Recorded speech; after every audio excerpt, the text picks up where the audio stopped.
Essentially, the design summary, a lot of time we think about this project and we say part of their success is the success of the design.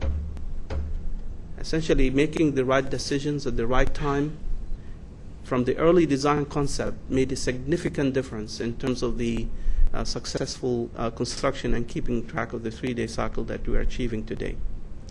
Essentially, the project concept came from, for some of you who didn't see Bill's lecture, from influenced by Islamic architecture, and as you can see, is reflected in the floor plans of the Burj Dubai, which came from the dome, and also by the desert flower, which essentially consists of 6 different leaves.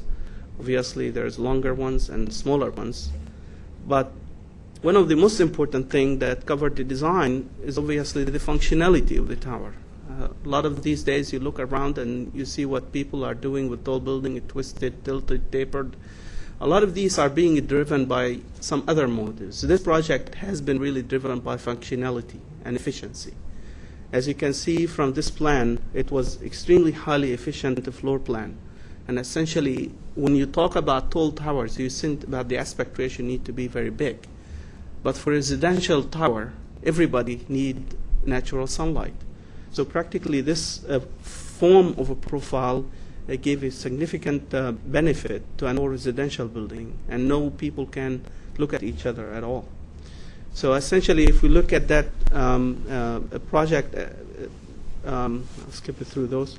Some of the early architectural integration of structural and architectural concepts that were incorporated at the early design concept to make this project successful is the architectural planning for residential tower. It was an old residential tower at the beginning, maximizing the rentable floor area, the wind engineering consideration, and integrating it with the architectural design from early design concept of something that has been proven to be successful, and also maximizing the effective structural depth while providing the maximum natural light for building occupants, especially for tall residential tower.